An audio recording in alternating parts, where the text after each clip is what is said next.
My name is Bob Hamblen, as Jack has introduced me already.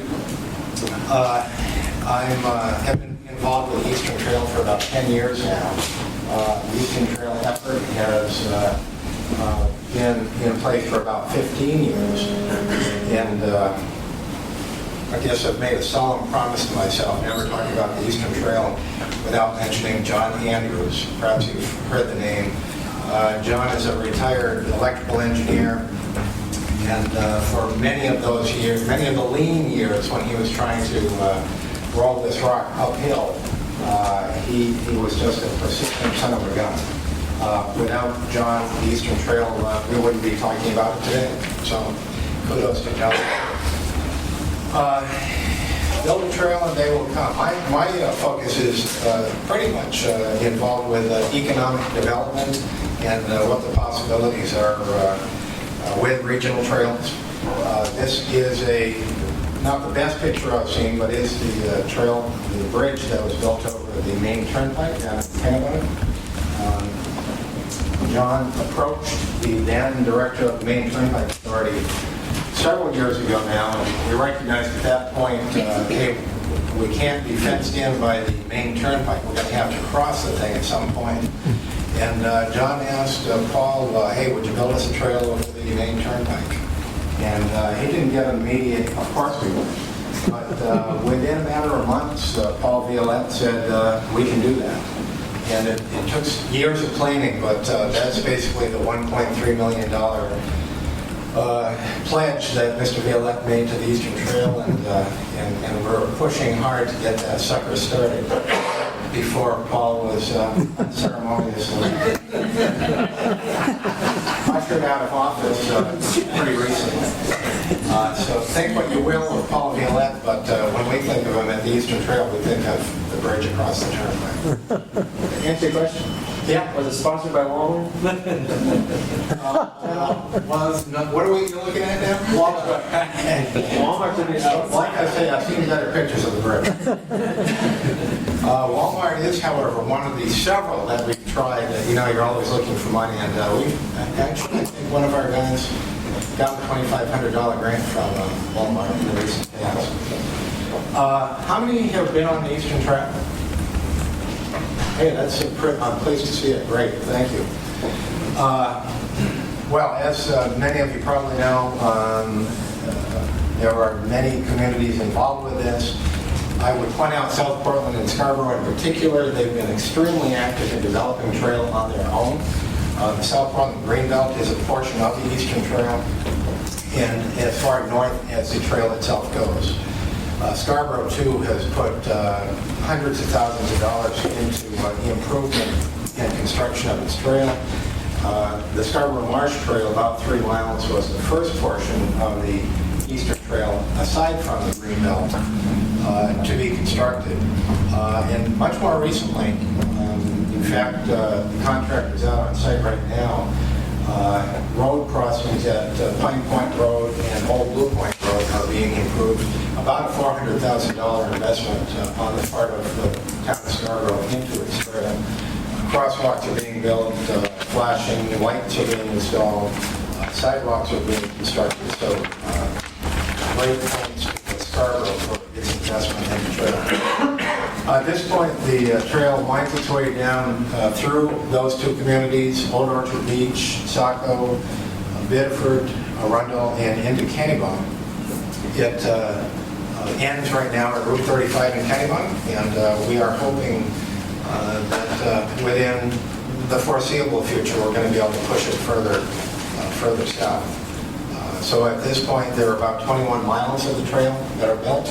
Eventually, when the thing is built out, it's going to stretch from Bog Light Park in South Portland down to Kittery, and we were very invested in the Memorial Bridge. That is a continuation of the Eastern Trail along the East Coast Greenway, which is a Maine to Florida experience. The Memorial Bridge being recently replaced simply means that the Greenway will be able to connect from Maine down to New Hampshire. In terms of the Greenway, probably many of you are familiar with that. The Eastern Trail is just a tiny 65-mile piece of the overall 3,000 miles that will stretch from Calais, Maine, and actually points beyond down to Key West, Florida. And it has been ridden. You or I or anybody who can hop on a bike or I suppose walk can travel this today. Like the Eastern Trail, which is about 30% complete, the Greenway, too, is about 30% complete. A lot of gaps to fill over coming years. Like I say, we started about 15 years ago, and this hasn't been a one continuous sweep of trail construction. Instead, it's been segments. We've had local planning boards. The Maine DEP is always interested in what's going on. We certainly need permitting from that group. We have, section by section, hired an engineering firm for each section to design, and then gone out to bid and found contractors to construct each of the segments mentioned here. Currently, the Scarborough Connector, we are trying to close a 1-mile gap from the Wainwright Complex in South Portland over to the Nonsuch River in Scarborough. 7/10 of a mile of that are in Scarborough. That's under design currently. We're hoping by year's end we will have the design. Of course, we expect that's going to be a $3 to $3.5 million project, and with federal funds becoming increasingly scarce to come by, construction will be another matter. If anybody has a rich uncle, please talk to me after the meeting. 21 miles, 65 miles eventually. The trail follows the old Eastern Rail Line. It was abandoned right after World War II. The tracks have come up. It was purchased about that time by a natural gas company. There is a natural gas pipeline in the trail, and they basically are our landlord. The current owner of the pipeline is Unitil. And generally, we've been successful in negotiating easements for each project that comes along. Along with the Down East Sunrise Trail and the Mountain Division Trail, the Eastern Trail is one of 3 prominent trails in the state of Maine. And as we're always reminded by MDOT when we're writing grant requests, for gosh sakes, call it a transportation corridor. Many of us think of it as purely recreation, but transportation is a real buzzword. You got to tell them that it is for transportation. In terms of economic development, hey, bicyclists have a lot of money to spend. A lot of us, of course, grow up learning how to ride a bicycle. Some of us don't lose sight of the fact that biking is fun when we become adults, so we continue enjoying ourselves with bicycles. We spend a lot of money nationally. After all, if you're biking somewhere, odds are that you need somewhere to eat and somewhere to sleep, etc. A lot of these facts are just pulled off the internet, and I should credit all the sources from which I have pulled this. I will credit a terrific report that we're just about to touch on at the end of the next few slides. Vermont, very involved with bicyclists, and come on over to the Green Mountains and enjoy yourselves on bicycles. Likewise, Quebec, myself, I've not been up to the Rock there, but it's certainly on the to-do list. I would enjoy crossing parts of the country of Canada very much on a bicycle.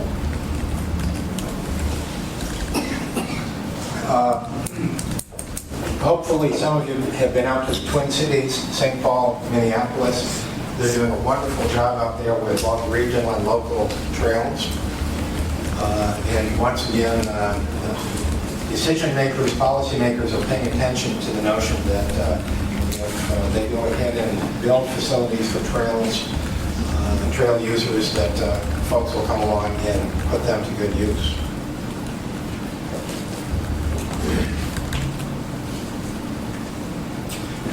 The Eastern Trail Alliance is currently in touch with Charlie Colgan. We are interested in doing our own economic development analysis.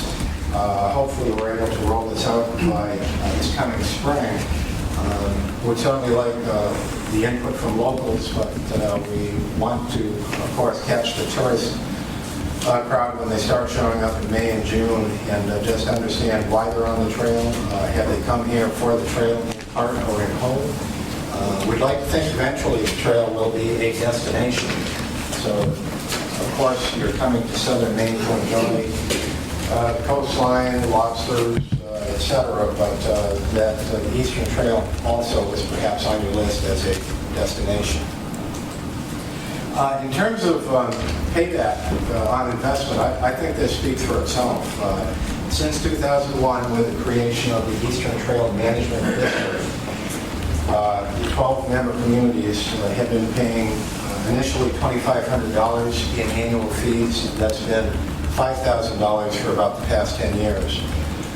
So, for instance, Saco has put in $55,000 in annual dues over that period of time. A year and a half ago, we cut the ribbon on the latest section of the Eastern Trail, 3.7 miles, no, I'm sorry, 4.3 miles, Thornton County in Saco, north to a point in Old Orchard Beach.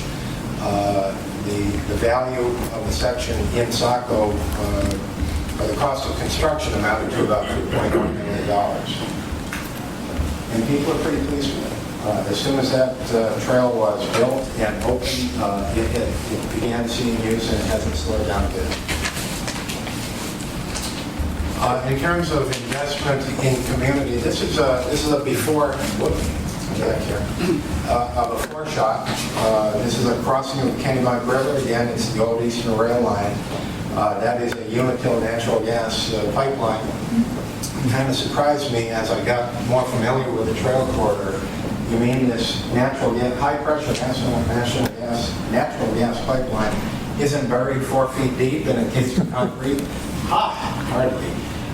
Standards evidently 40 and 50 years ago were a far cry from what they are today, and that's absolutely what it looked like. I just shudder kids at the thought of kids out with a .22 rifle. But we incorporated that existing pipeline into this design. The pipeline is there. This is the bridge that was installed over the Kennebunk River probably about 2.5 years ago now. We utilized existing abutments. There's a similar situation at Millbrook in Old Orchard Beach. I don't have a slide to that fact. It had suffered from the results, I think it was either 97 or 1998 storm. It had washed out the pipeline at that point. Huge gully, abused by ATVs. It was really a poster child for an erosion situation in an existing waterway. And as part of the trail construction through there, the erosion's been cleaned up, truckloads and truckloads of riprap have been installed, and it's a very functional section of the trail now. Portion of the trail over Route 1 in Saco. Again, our founder, John R. Andrews, we dedicated this bridge about a year and a half ago. There's a granite boulder over on this side of the plaque. We were pretty pleased to dedicate the bridge to John, and I know it was greatly appreciated on his part. This is just a few miles from downtown Old Orchard Beach, a mile or less from downtown Saco, and not unusual at all to come by and see people biking across the bridge. Suites are an institution for dealing with non-traditional students. It is perhaps a quarter mile down the trail on our end of the bridge, so to speak. They utilize the trail for programming. They bring classes out on the trail on bikes. Down at the southerly end by Kennebunk Elementary School, likewise, they have outfitted their phys ed classes with bikes. So with 25 bikes, they are taking classes of 3rd, 4th, and 5th graders out on the trail. This is what it looks like for those of you who have not been out there. Myself, if I have one I'm not going to call it a complaint, but I was very interested in Jim's mention of winding trails and a little bit of up and down. I've kind of been on this thing for 10 miles. It's like, gee, how about a curve? How about a little difference in topography? It's an all rail line, and long portions of it are straight, and it's very flat. And I guess I'd point out, too, I was interested in Jim's observation on the single track. Building this darn thing is not a cheap proposition. It's about $600,000 a mile. Drainage is very much a part of it, so you can almost treat this like a street or road in your local municipality. There's a 50-foot wide right-of-way here. The trail is typically 8 to 10 feet wide.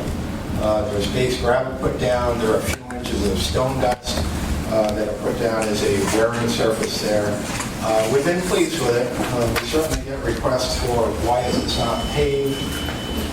Unitil feels that if pavement were put down, that gas fumes could build up and there could be an explosive situation. I kind of chuckle at that. And those of you who live in Portland or travel to Portland, I think Unitil had quite a lot of projects going on, and are those gas lines not under city streets? I think they are. And two, I think when and if maintenance issues come up and Unitil may dig up their pipeline to perform some maintenance, they're not looking for the expense of replacing that pavement. City of Saco's approach to leisure services, they've been extremely supportive of getting this trail moving. Also a nice spin-off from making trails work is the public relations. For a long time we hungered for PR. Over the past few years we've gotten an awful lot of attention from the journalists, so it's been a nice situation. A loop trail eventually through downtown Saco and Biddeford. This happens to be on Saco Island. It's part of our river walk. It will loop over to the west and meet up with Eastern Trail. $100 million project just off Route 1, and Elliott Chamberlain, the developer. This is immediately to the south of the Scarborough town line in Saco. Part of the project is to include about $500,000 worth in local trails within this development, and it's about a half mile off the Eastern Trail, so looking forward to that completion of that. I've got some more, but I see that my time is about up. I will be available at the end of the session for questions or be glad to talk. Thank you very much. Thanks, Bob.